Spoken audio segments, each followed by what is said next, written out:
اعوذ باللہ من الشیطان الرجیم، بسم اللہ الرحمن الرحیم۔ آپ دیکھ رہے ہیں ادریس الرحمان وی لاگ اور میں ہوں ادریس الرحمان۔ آج ہے 29 اکتوبر 2022، دن ہے اتوار کا۔ پاکستان کا سیاسی منظرنامہ جو ہے وہ حسب دستور گرم ہے۔ جمعرات سے بلکہ ہم کہیں پریس کانفرنسز کا سلسلہ جاری ہے، اور اس میں جو پریس کانفرنسز ہیں ابھی تک جو جمعرات کی پریس کانفرنس کی جو ہے باز گشت وہ ابھی تک تھمی نہیں ہے۔ بات بھی ایسی ہے کہ جی اس کا کم از کم تھمنے کا تو کوئی سین نظر نہیں آتا۔ جو بہرحال حیران کن بات ہے، پاکستان کی تاریخ میں ایسا نہیں ہوا پہلے کہ ملٹری ترجمان جو ہیں پریس کانفرنسز کرتے تھے، بریفنگز بھی کرتے تھے۔ فوج کا باقاعدہ ایک محکمہ ہے inter services public relation ISPR کے نام سے، اور اسے بھی ہیڈ جو کرتا ہے وہ ایک میجر جنرل کرتے ہیں۔ ایک پورا ڈائریکٹریٹ ہے، پورا ہی نظام ہے۔ کسی زمانے میں یہاں بریگیڈیئر ہوتے تھے، لیکن اس پریس کانفرنس میں ایک ایسی شخصیت کا آنا جو عمومی طور پہ پاکستان کے منظرنامے میں عام طور پہ ویزیبل نہیں ہے۔ ہاں، ان کا مطلب پس پردہ کردار جو ہے بہت زمانے سے وہ بڑا اہم رہا ہے، مطلب پاکستان کی سلامتی کے امور کے حوالے سے۔ اس میں بہرحال کچھ اور باتیں بھی ہوتی رہی ہیں۔ وہ باتیں مثلاً چیب ہو گئی ہوتی تھی، کبھی کھل کے کہتا نہیں تھا، لیکن اس بار بہرحال ادارے نے اپنی ترجمانی کی اور کھلم کھلا اور اعلان انہوں نے کچھ باتوں کا ذکر کیا۔ مطلب وہ باتیں کچھ ایسی باتیں تھیں جو نہ ہی ہوتی تو اچھا تھا۔ اب اس کے جواب میں اچھا، اس کو ابھی تک جو ہے سمجھنے کی کوشش کی جا رہی ہے، کم سے کم میری حد تک۔ پاکستان میں عمومی طور پہ جو لوگوں نے سمجھا وہی بات سمجھی جو سامنے کہی گئی۔ دیکھیں، کوئی بات ہوتی ہے تو اس کی ایک سامنے کی بات ہوتی ہے، ایک ہوتی ہے بین السطور، یا ایک ہوتا ہے کہ اس کہنے کے پیچھے مقصد کیا ہے۔ تو سامنے کی بات تو یہ ہے کہ خان صاحب کو مطلب بتا دیا گیا کہ جی اب ہم سے آپ کوئی توقع نہیں رکھیں کہ ہم کوئی انٹروین کریں گے۔ ہم نے اب طے کیا ہے کہ ہم اے پولیٹیکل ہوں گے، ہیں اور رہیں گے، بلکہ آنے والے کئی سالوں کے لیے بھی شاید یہی بات۔ نجم سیٹھی صاحب نے اس پہ کہا کہ جی اس کو اور سمجھنے کی ضرورت ہے کہ اس کا مخاطب ایک اور طبقہ بھی تھا جو کہ ادارے کے اندر جو کہیں سمپیتھیز پائی جاتی تھیں ان کو بھی کلیئرلی ایڈریس کر دیا گیا۔ ٹھیک ہے، یہ بات بھی، لیکن اس کا ایک مخاطب جو تھا وہ وقت کی حکومت بھی تھی، یا یوں کہیں کہ اس کے ساتھ بلکہ میں اضافہ کر دوں کہ ہر وہ پولیٹیکل اکائی تھی جو ان کے اوپر تنقید کرتی رہی ہے کہ اب اگر کوئی تنقید کرے گا، کوئی حد سے آگے جائے گا، کوئی لائن تجاوز کرے گا، تو ادارے نے اپنی حد واضح کر دی ہے۔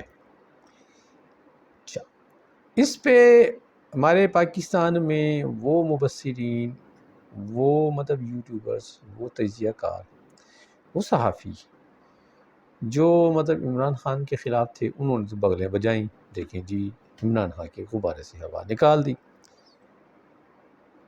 اب دیکھنا یہ باقی ہے کہ غبارے سے ہوا نکلی ہے یا کیا نکلا ہے، یا غبارے میں ہوا بھری گئی ہے، یہ تو اب وقت بتائے گا۔ اچھا، لیکن یہ اس چیز کو یا تو وہ سمجھ نہیں رہے، یا سمجھنا نہیں چاہ رہے، یا ان کے مینڈیٹ میں نہیں ہے کہ سمجھا جائے کہ یہ پریس کانفرنس حکومت کے خلاف بھی ایک چارج شیٹ تھی، کیونکہ جو کام آئین پاکستان میں تجویز کیا گیا کہ جو ہے اداروں کے حوالے سے جو مطلب ڈیفائن کی گئی ہیں، جو کہیں کہ ان کے تحفظ کے بارے میں، تو اس کی عمومی طور پہ ذمہ داری جو ہوتی ہے نا، وہ حکومت وقت کے پاس ہوتی ہے، لیکن ریاست نے کرنی ہوتی ہے، اور ریاست میں بھی حکومت ایک حصہ دار ہوتی ہے۔ تو حکومت اپنا یہ کام کرنے میں ناکام رہی ہے، اس لیے آج یا کل کی بات ہے، شاید کل کی بات ہے، میاں محمد نواز شہباز شریف صاحب نے بھی ایک کنٹینیوشن کی، ایک پیروی کی، ایک جو پہلے سے ہو رہی تھی، انہوں نے بھی یوٹیوبر سے ملاقات کی، لیکن ان کے یوٹیوبر وہ تھے مخاطب جو ان کے نظریے سے متفق ہیں، جو ان کا نظریہ پروموٹ کرتے ہیں۔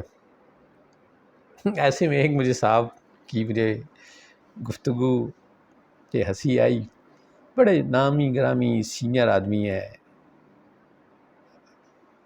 کیا کہیں اب کہ اللہ تعالیٰ سمجھ عطا کرے۔ کہتے ہیں جی میاں صاحب آپ ریاض گئے تھے، تو جو جدہ گئے تھے، تو انہوں نے محمد بن سلمان نے وہ آپ سے پوچھا نہیں تھا کہ جی وہ جو ہمارا گھڑی چور ہے؟ اب بندہ پوچھے کہ دیکھیں میں کوئی خان صاحب کا حمایتی نہیں ہوں، میں کوئی ترجمان نہیں ہوں، بات یہ ہے خان صاحب کو توشہ خانہ میں جو جس چیز پہ اوفینس لگا ہے یا چارج لگا نا، وہ یہ ہے کہ مس ڈکلیریشن کہ انہوں نے ساسے کو اپنے ڈکلیریشن میں نہیں کیا، اس پہ کوئی گھڑی سیل آؤٹ کرنے پہ کوئی چارج نہیں ہے۔ دیکھیں گھڑی کا خریدنا، اچھا اب شہباز شریف صاحب نے بھی اس پہ جو تبصرہ کیا، اس سے بھی مجھے بڑی ہنسی آئی کہ کیا خان صاحب ہی توشہ خانہ سے چیزیں خرید کے گئے ہیں؟ کیا میاں صاحب کے برادر گرامی نے توشہ خانہ سے کوئی چیز نہیں خریدی، یا میاں صاحب کی فیملی سے کسی نے کچھ نہیں خریدا، اور خریدا تو کتنے میں خریدا؟ تو سوال اصل میں یہ ہے کہ ایک امپورٹنٹ فیکٹ کو جب آپ جیسے بندہ بڑا ایتھیکل اور بڑا سمجھدار اور جی بڑا ویل انفارمڈ، وہ ہمیں ذرا ٹوسٹ کرے نا تو مزہ نہیں آتا۔ تو بہرحال یہ ناکامی تھی حکومت کے اینڈ پہ، حکومت نہیں کر سکی اور انہیں کھل کے آنا کہنا پڑا۔ اچھا جب انہوں نے یہ کہا تو شاید ایک کوارٹر پہ یہ سمجھا گیا کہ جی اب ان کے معاملات خراب ہو گئے ہیں، تو یہ اب ان کا جو ہے نا مکو ٹھپا گیا۔ تو بات شاید اتنی سمپل نہیں ہے۔ جب انہوں نے یہ کہا کہ ہم اے پولیٹیکل ہیں، تو پھر وہ آپ کے ساتھ بھی اے پولیٹیکل ہیں۔ ہاں اس چیز کو اعادہ کیا گیا کہ ہم آئین کی تحت دی گئی جو ذمہ داریاں ہیں، ہم ان کی ادائیگی کے لیے حکومت کے ساتھ ہیں۔ لیکن اگر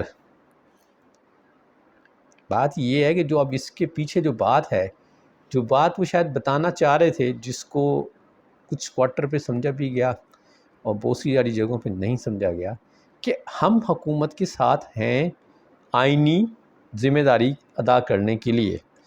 اگر کل حکومت ہی نہ رہی، یا اگر حکومت گرنے کی باری آئی، تو کیا وہ تحفظ کرنے آئیں گے؟ یہ تو کہیں نہیں لکھا ہوا کہ کہیں سیاسی سرگرمی میں اگر کسی حکومت پہ کوئی وقت آئے تو آئینی طور پہ کہیں لکھا ہوا ہے کہ کہیں ہم بچانے بھی آئیں گے۔ تو یہ چیز اگر جو میرا خیال ہے کہ سمجھ لی گئی ہے، اور اس لیے کچھ مسائل وہاں بھی پیدا ہونا شروع ہو گئے ہیں۔ بہرحال اللہ خیر کرے، اللہ تعالیٰ بہتری کرے، اللہ تعالیٰ سے دعا کریں آپ میں سارے، کیونکہ دیکھیں جی جو ہو رہا ہے وہ جو کچھ ہو رہا ہے تو میرے اور آپ کے ملک میں ہو رہا ہے۔ اگر اچھا ہوگا تو میرے لیے اور آپ کے لیے اچھا ہوگا، اگر اس میں کوئی چیز اچھی نہیں ہوگی تو میرے لیے اور آپ کے لیے اچھائی نہیں ہوگی۔ تو لوگ سڑکوں پہ نکلے ہوئے ہیں، دیکھیں میرا اس پر سوال یہ نہیں ہے زیادہ ہیں تھوڑے ہیں، 500 ہیں، 1000 ہیں، 10,000 ہیں، لاکھ ہیں۔ میرا بارہ سوال یہ ہے کیونکہ وہ لوگ ہمارے لوگ ہیں، اپنے لوگ ہیں، تو خدا نہ خواستہ کچھ چیز اوپر نیچے ہوئی تو یہ میرا اور آپ کا نقصان ہوگا۔ تو دعا کریں کہ ایسا کوئی ایونٹ نہ ہو، لیکن مجھے افسوس سے کہنا پڑتا ہے کہ ہمارے مطلب ان عناصر جن پہ ہماری توقع ہے کہ وہ ذمہ داری کا مطلب ذمہ دار رہیں گے، اگر وہ غیر ذمہ دارانہ بات کرتے ہیں. اب مثال خان صاحب یہ کہتے ہیں کہ جی میں اس میں یہ ہو جائے گا، تو اس کی بات کی غلط ہے، ایسا نہیں کہنا ہے. کیونکہ دیکھیں اب ماشاءاللہ آج تیسرا دن ہے، تو ابھی تک کوئی بد نظمی نہیں ہوئی، کوئی بد نہیں ہوا، تو ایسا ہی چلتا رہے. اس سے کیا ہوتا ہے؟ اور اگر حکومت کے لیول پہ کوئی صاحب اگر یہ کہتے ہیں کہ یہ خونی مارچ ہے، تو انہیں بھی اجتناب برتنا چاہیے ایسے لفظ سے. ہمارے حافظے کمزور ہیں، ہم بھول جاتے ہیں کہ ماضی میں کیا ہوا ہے.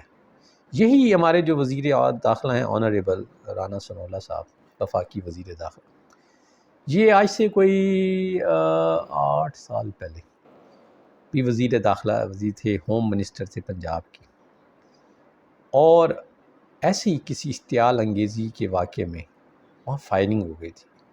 جی ہاں، میں بات کر رہا ہوں منہاج القرآن کے حوالے سے.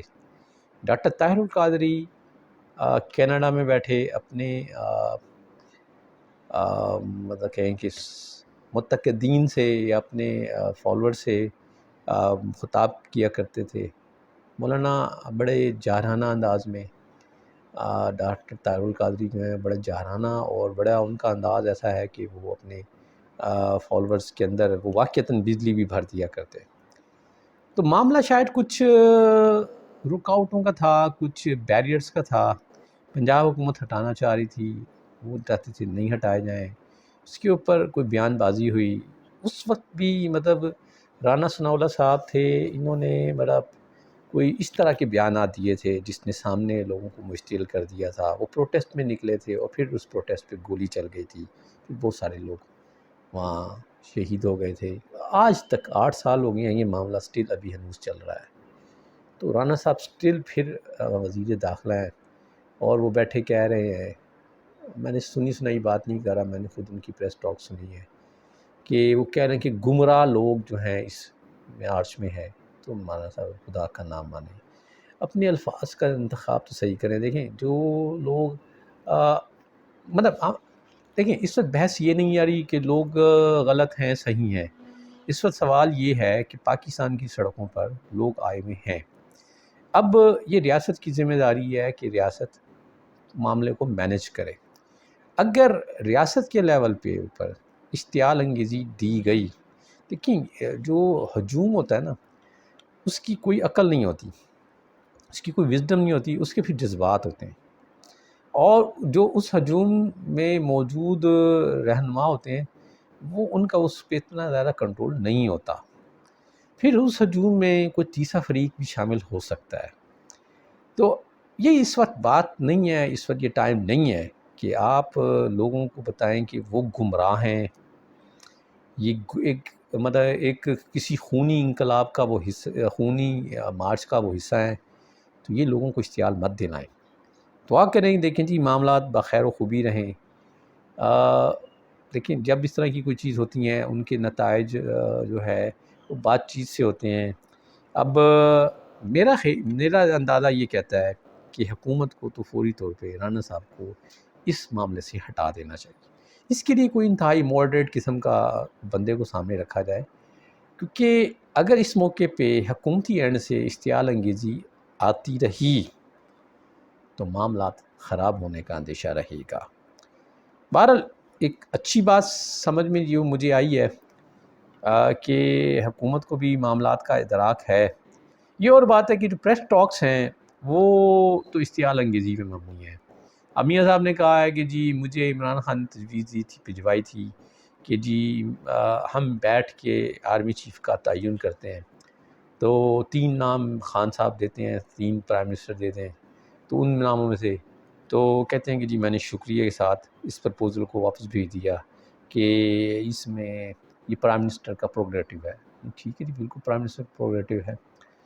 اور پھر کہتے ہیں کہ جب آپ نے توثیق کی تھی تو آپ نے مجھ سے پوچھا تھا. جی پوچھا تو نہیں تھا، لیکن آپ لوگوں نے ووٹ دیا تھا، بس یہ مجھے یاد ہے. پوچھا تو نہیں تھا، یاد نہیں پڑتا وہ پوچھا تھا نہیں پوچھا تھا. شاید کہا تھا کہ آپ اسمبلی میں آئیں، لیکن اس سے پہلے ہی آپ نے بلا کوئی، جب آپ اس طرح کے موضوعات پہ آپ شرائط ڈالا کرتے تھے تو اس دفعہ آپ نے کوئی شرط نہیں ڈالی تھی، اور جو ہے بلا کیا کہنا چاہیے، یعنی کسی شرط کے بغیر آپ نے کسی مطالبے کے بغیر آ کے آرمی چیف کی ایکسٹینشن کے اوپر جو قانون سازی ہوئی تھی اس میں آ کے ووٹ دے دیا تھا. تو حصے دار تو تھے بہرحال آپ اسی طرح میں، آپ یہ نہیں کہہ سکتے کہ آپ کی کنسنٹ سے نہیں ہوئی تھی، کیونکہ اس وقت حکومت کے پاس نمبر پورے نہیں تھے، اور اگر آپ اڑ جاتے، یہ پیپلز پارٹی اڑ جاتی تو معاملہ نہ ہوتا. تو اس لیے آپ یہ نہیں کہہ سکتے کہ آپ کی کنسنٹ شامل نہیں ہے. تو بہرحال دونوں طرف سے جو ہے، دیکھیے اپوزیشن جو ہے وہ تو پوائنٹ سکورنگ کے لیے کرے گی، لیکن حکومت پہ بہرحال ذمہ داری زیادہ آتی ہے. اب اچھی بات یہ ہے کہ حکومت کو بھی شاید معاملے کی نزاکت کا احساس ہو گیا ہے کہ اب معاملہ صرف مسلم لیگ نون کی حد تک نہیں، بلکہ کچھ تمام الائیڈ کو جو ہیں ان کے وہ ایک کمیٹی بنا دی ہے. اب کہتے ہیں کہ جی ڈائلاگ کے لیے نہیں ہے، یہ کمیٹی تو صرف ایڈمنسٹریٹو معاملات کو دیکھنے کے لیے فیصلے کرے گی. چلیں اللہ خیر کرے. بہرحال لیکن بہرحال بات یہ ہے کہ بہتر ملکی مفاد میں معاملات کو ایک بہتر انداز، دیکھیں اگر ضد بازی پہ آئے گی تو معاملات، اگر خان صاحب ضد پہ رہے اور حکومت بھی ضد پہ رہی تو معاملات سیٹل نہیں ہوں گے. جب یہ نہیں ہوں گے تو یہ بات ذہن نشین رکھنی چاہیے. ادارے نے یہ کہا ہے کہ میں غیر سیاسی ہوں، ادارے نے یہ نہیں کہا کہ میں لا تعلق بھی ہوں. اگر کل کلاں کو کوئی ایسی سچویشن بن گئی جس میں اس ملک کی سٹیبلٹی پہ کوئی بات آئی تو پھر وہی باتیں ہوں گی جو پچھلے کئی دن سے ہو رہی ہیں کہ جی پاکستان میں ٹیک اوور کے چانسز ہیں. یہ مختلف سرکلز بات کر رہے ہیں. پہلے مجھے بھی بڑی حیرت ہوئی کہ یہ بات کیا ہے، لیکن جب میں نے اس معاملے کی تھوڑی سی نزاکت پہ غور کیا ہے، کیونکہ انہوں نے یہ نہیں کہا کہ ہم لا تعلق رہیں گے. جب یعنی اب کورٹ جو ہے وہ سیاستدانوں، بال جو ہے وہ سیاستدانوں کی کورٹ میں ہے کہ سیاستدان اسے کیسے بیہیو کرتے ہیں. تو اب ایک طرف خان صاحب ہیں اور اس طرف 13 جماعتوں کی پر اتحاد ہے، حکومت ہے. اب یہ آنے والا دن کال پرسوں میں کہ کیا کوئی بہتر رستے کی طرف لے جاتی ہیں یا معاملہ کو پھر ایسی طرف لے جاتی ہیں جس پر پھر فریقین کے ہاتھوں میں سوائے ریز رہ جائے گی اور قوم کو یہ سننا پڑے گا میرے عزیز ہم وطنوں. تو یہ تھا آج کا ویلاگ. خوش رہے، بعد میں السلام.